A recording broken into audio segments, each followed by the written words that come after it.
Prezados alunos e demais simpatizantes da fisiologia, eu resolvi fazer esse vídeo para comentar uma notícia que chamou muito a atenção da mídia tradicional nesta semana, que foi a seguinte: futucar o nariz pode causar a doença de Alzheimer.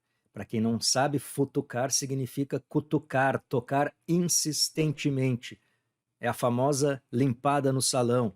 Quem nunca, em seus momentos de privacidade ou quando está sozinho no trânsito pensando na vida, deu aquela futucada no nariz? Será que este ato pode ser tão danoso assim a ponto de contribuir para uma doença tão séria quanto o mal de Alzheimer? Deixa eu abrir aqui minha internet para mostrar para vocês algumas manchetes. Por exemplo, limpar nariz com o dedo eleva o risco de Alzheimer, diz estudo com camundongos. Até que esta manchete foi light e pelo menos salientou que foi um estudo em animais. Depois nós temos: cutucar o nariz pode aumentar o risco de Alzheimer, sugere estudo.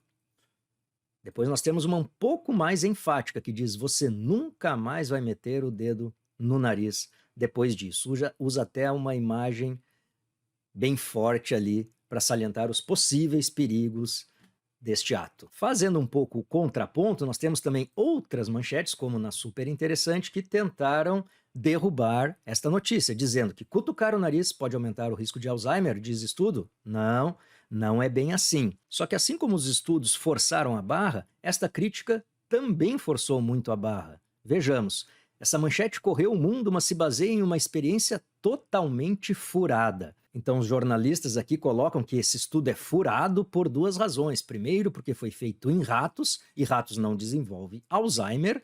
E segundo, porque uma das variáveis avaliadas, que foi a proteína beta-amiloide, ela não está necessariamente ligada à doença em humanos. Isto mostra que, provavelmente, quem escreveu esta matéria não é um cientista, porque aqui ele já comete um erro importante. Esse estudo não foi feito em ratos, ele foi feito em camundongos, e há diferenças importantes. Existem já modelos muito bem estabelecidos, experimentais, para se estudar o desenvolvimento da doença em camundongos, inclusive com linhagens genéticas específicas para se facilitar o estudo do mecanismo de ação das doenças. Então a verdade é que nós temos que ter muita calma, muito critério, muito senso crítico, sempre quando lemos uma mensagem sensacionalista deste tipo. Um dos grandes problemas de todas essas notícias é o fato, por exemplo, de eles simplesmente nem divulgarem a fonte. Ou seja, qual foi o estudo exatamente, onde está a referência. Você pode procurar aqui nos sites que você não vai achar.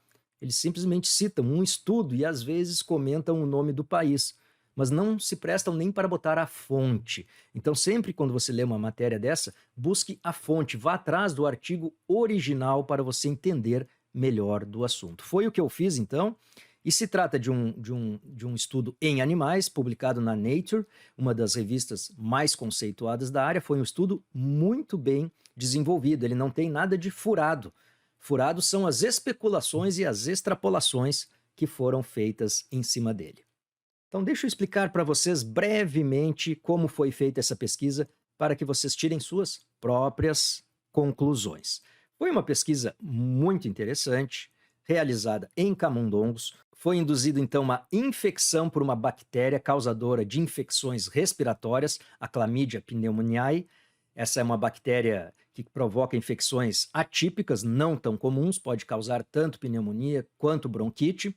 E foi então inoculado no epitélio nasal desses animais, e foi feito em alguns animais também, ao mesmo tempo, uma lesão.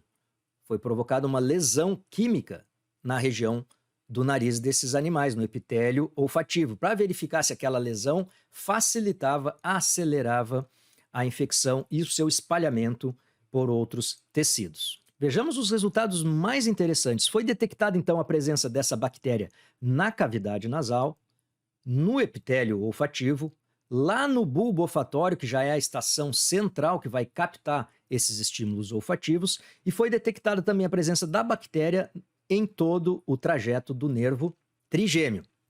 Então essa bactéria, ela entrou na cavidade nasal, ela entrou no epitélio, ela entrou no bulbo olfativo e também estava presente tanto no nervo olfativo quanto no nervo trigêmeo, que é o nervo das sensações somáticas dessa região.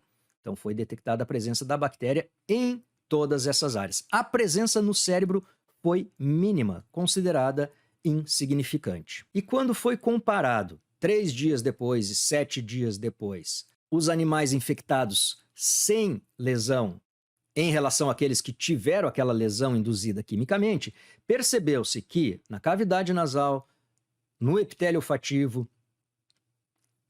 no bulbo olfatório e também no nervo trigêmeo, houve um aumento dessas bactérias nos animais lesionados, mostrando que aquela lesão do epitélio, a destruição de algumas células epiteliais, realmente facilita a disseminação dessa bactéria nestas estruturas. Deixa eu trocar aqui minha canetinha para comentar outro assunto interessante, que foi a presença em todas essas regiões de uma grande quantidade das chamadas proteínas beta-amiloide.